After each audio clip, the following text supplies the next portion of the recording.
भगवान राम का जीवन सभी को प्रेरणा प्रदान करता है। मनुष्य को अपने लक्ष्य को प्राप्त करने के लिए संघर्ष और परिश्रम करना पड़ता है। बिना परिश्रम और संघर्ष के लक्ष्य की प्राप्ति नहीं होती है। जीवन में धैर्य का महत्व। जीवन में धैर्य का क्या महत्व है, इस बारे में भी भगवान राम का चरित्र एक श्रेष्ठ उदाहरण है। लक्ष्य को प्राप्त करने में नीति और अनुशासन का पालन किस तरह से किया जाना चाहिए, इस बारे में भी बाता है।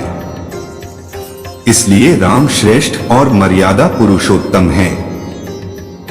भगवान राम ने साधारण जीवन को अपनाया और सभी को संदेश दिया कि सादगी में ही जीवन का आनंद है। लोभ और दिखावा न करें। लोगों को अपना बनाना है तो झूठा दिखावा, लोभ और अहंकार से दूर रहें। प्रेम और करुणा ही जीवन का सार है। जिसके पास प्रेम, दया और करुणा नहीं है, उसके पास सब कुछ होते हुए भी कुछ नहीं है। जीवन का सच्चा सुख पाने में नहीं, देने में है। जो दूसरों के दुखों को अपना समझ दूसरे की पीड़ा पर दुखा महसूस करे, वही मनुष्यता है। मनुष्यता का त्याग नहीं करना चाहिए। लक्ष्य को तभी पाया जा सकता है जब व्यक्ति अवगुणों से रहित होता है।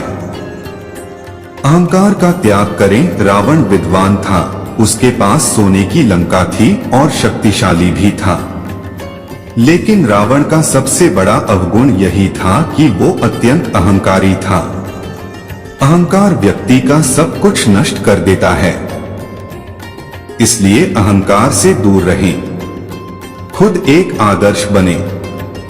भगवान राम को चूंकि दैवीय शक्ति प्राप्ति थी, तो वह चाहते तो कुछ भी एक इशारे में कर सकते थे।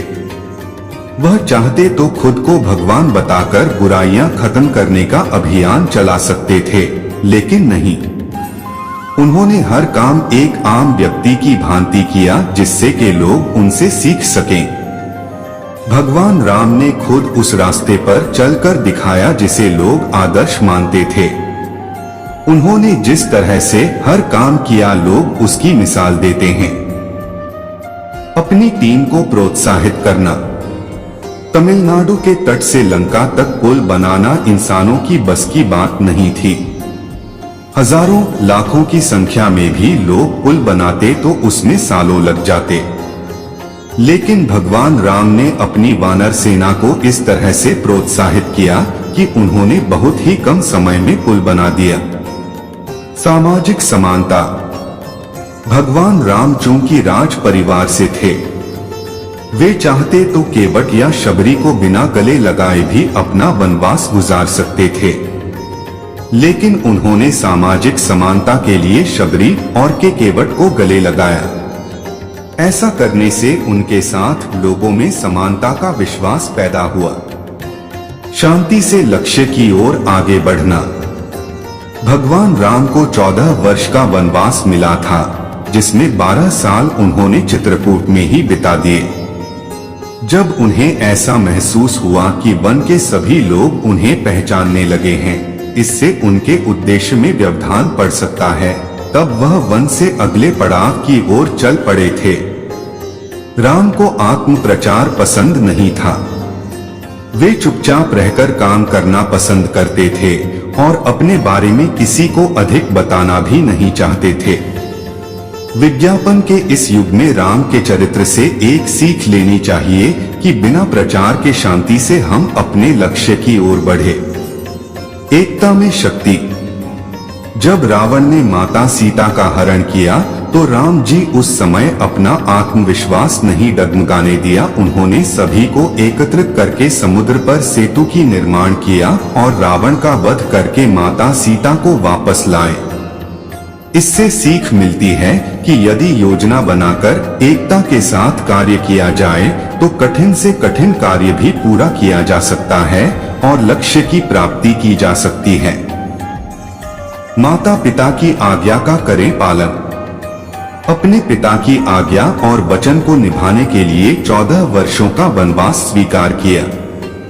इससे सीख लेनी चाहिए कि चाहे परिस्थितियां जैसी भी हो, हर संतान को अपनी माता पिता की आज्ञा का पालन करना चाहिए। माता पिता ही इस पृथ्वी पर लाते हैं और आपको जीवन जीने के योग्य बनाते हैं, इसलिए संतान वही योग्य है जो अपने माता पिता का ध्यान रखें और उनकी आज्ञा का पालन करे। माता पिता के आशीर्वाद से कठिन परिस्थिति में भी सफलता प्राप्त की जा सकती है। परिवार में एकता बनाए रखें। जब प्रभु श्री राम को वनवास दिया गया तो उनके भाई लक्ष्मण सभी सुखों का त्याग करके उनके साथ वन को गए और अपने भ्राता श्री एवं भाभी को माता समान मानते हुए उनकी सेवा में 14 वर्ष व्यतीत किए। तो वहीं भरत ने भगवान राम की खड़ाऊ को सिंहासन पर रखकर उनको शासक मानते हुए राजकाज संभाला। इससे सीख मिलती है कि परिवार में सदैव एकता रखनी चाहिए। भाई यदि भाई के साथ हो तो विषम परिस्थितियों को भी आसानी से पार किया जा सकता है। इसलिए परिवार में प्रेम और एकता बनाए रखनी चाहिए। क्षमा की शक्ति। रामायण हमें क्षमा की शक्ति सिखाती है। जब रावण द्वारा सीता का अपहरण कर लिया जाता है तो राम अपने भाई लक्ष्मण को सीता को अकेला छोड़ने के लिए क्षमा कर देते हैं और उसे बचाने के लिए जाते हैं। इसी तरह जब रावण मारा जाता है तो राम उसे उसके कुकर्मों के लिए क्षमा कर देते हैं और सम्मान के साथ उसका अंतिम संस्कार करते हैं। क्षमा करना दुर्बलता की निशानी नहीं बल्कि शक्ति की निशानी है। यह हमें अपने क्रोध और आक्रोश को दूर करने और अपने जीवन के साथ आगे बढ़ने की अनुमति देता है।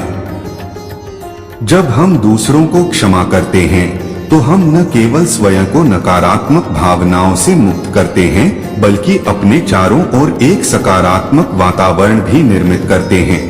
लालच के परिणाम। रामायण हमें लालच और स्वार्थ के परिणामों के बारे में भी सिखाती है।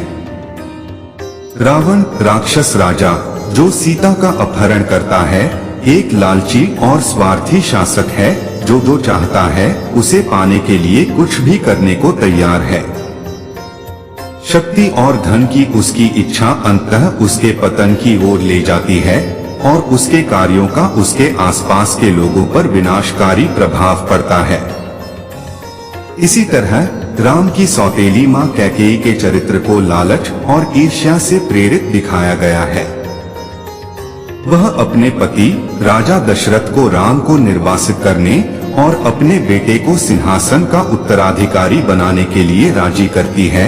यह सब अपनी महत्वाकांक्षा के नाम पर उसके कार्यों के दूरगामी परिणाम होते हैं और अंततः दशरथ की मृत्यु और राम के वनवास की ओर ले जाते हैं।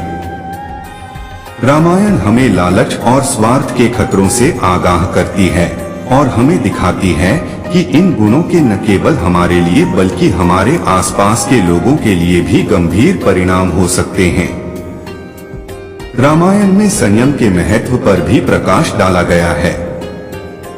भगवान राम आत्मनियंत्रण के प्रतीक हैं क्योंकि वे कठिन चुनौतियों और प्रलोभनों के बावजूद भी अपने संयम को बनाए रखते हैं और अपने कर्तव्य पर केंद्रित रहते हैं। रामायण की सबसे प्रसिद्ध घटनाओं में से एक स्वर्ण मृग की कहानी है। रावण भगवान राम को सीता से दूर करने के लिए एक सुंदर सुनहरे हिरण को जंगल में भेजता है। भगवान राम हिरण की सुंदरता से मुग्ध हो जाते हैं और उसके पीछे चले जाते हैं। सीता को अकेला छोड़कर रावण के हमले के प्रति संवेदनशील हो जाते हैं। यह घटना आत्मसंयम के महत्व और हमारी इच्छाओं और आवेगों को देने के खतरों को दर्शाती है। स्वर्ण मृग के लिए अपनी इच्छा को नियंत्रित करने में भगवान राम की विफलता के कारण सीता का अपहरण हो जाता है और रावण के खिलाफ एक लंबी और कठिन लड़ाई शुरू हो जाती है। स्वर्ण मृग के प्रकरण के अलावा रामायण में भगवान राम को दूसरों के साथ बातचीत में आत्मसंयम के प्रतीक के रूप में भी चित्रित किया गया है। उकसावे की स्थिति में भी वह हमेशा शांत और स्थिर रहता है। और वह अपने कर्तव्यों और जिम्मेदारियों पर अपना ध्यान बनाए रखता है। यहाँ सबक यह है कि एक पूर्ण और सार्थक जीवन जीने के लिए आत्मनियंत्रण आवश्यक है। अपनी इच्छाओं और आवेगों को नियंत्रित करके हम आवेगी निर्णय लेने से बच सकते हैं, जिसके नकारात्मक परिणाम हो सकते हैं। यह हमें अपने लक्ष्यों और जिम्मेदारियों पर केंद्रित रहने में भी मदद करता है, जिससे अधिक सफलता और खुशी मिल सकती है।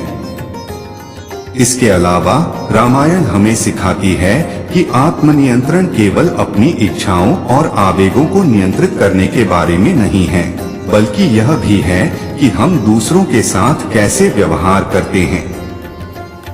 कठिन परिस्थितियों में शांत और स्थिर रहकर हम संघर्ष से बच सकते हैं और दूसरों के साथ मजबूत, अधिक सकारात्मक संबंध बना सकते हैं।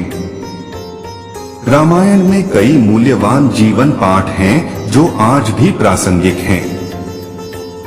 धर्म का पालन करने का महत्व, भक्ति की शक्ति, अहंकार के परिणाम, निष्ठा का महत्व, क्षमा की शक्ति और आत्मसंयम का महत्व। भगवान राम मर्यादा पुरुषोत्तम के रूप में भी पूजनीय हैं, जिसका अनुवाद सद्गुण के नियमों का पालन करने वाले पुरुषों में सर्वश्रेष्ठ है। यह उपाधि भगवान राम को दी गई है क्योंकि उन्हें धार्मिकता का प्रतीक माना जाता है और उन्होंने हमेशा धर्म के सिद्धांतों का पालन किया। संपूर्ण रामायण में भगवान राम को नैतिक आचरण और नैतिक सदाचार के आदर्श के रूप में चित्रित किया गया है। वह करुणा, ईमानदारी, सत्यनिष्ठा और निस्वार्थता सहित एक धर्मी नेता के सभी गुणों का प्रतीक है। उनके कार्य हमेशा अपने लोगों और अपने परिवार के प्रति कर्तव्य और जिम्मेदारी की भावना से निर्देशित होते हैं। अपनी नैतिक उत्कृष्टता के अलावा भगवान राम को सामाजिक मानदंडों और नैतिक संहिताओं को बनाए रखने के लिए उनकी अटूट प्रतिबद्धता के लिए भी जाना जाता है। वह आचरण के नियमों का पालन करने और अपने व्यक्तिगत और सार्वजनिक जीवन में अनुशासन बनाए रखने के महत्व में दृढ़ विश्वास रखते हैं। मर्यादा पुरुषोत्तम शब्द भगवान राम के इन सिद्धांतों के पालन पर जोर देता है, यहाँ तक कि बड़ी प्रतिकूलता के बावजूद भी। धर्म के प्रति उनकी प्रतिबद्धता और उनकी अपनी व्यक्तिगत इच्छाओं और जरूरतों को बड़े अच्छे के लिए बलिदान करने की उनकी इच्छा उन्हें नैतिक नेतृत्व और नैतिक ईमानदारी का प्रतीक बनाती है। भगवान राम का अनुकरणीय चरित्र और धार्मिकता और नैतिक आचरण के प्रति उनका अटूट समर्पण उन सभी के लिए प्रेरणा का काम करता है जो नैतिक सिद्धांतों और नैतिक मूल्यों द्वारा निर्देशित जीवन जीने का प्रयास करते हैं।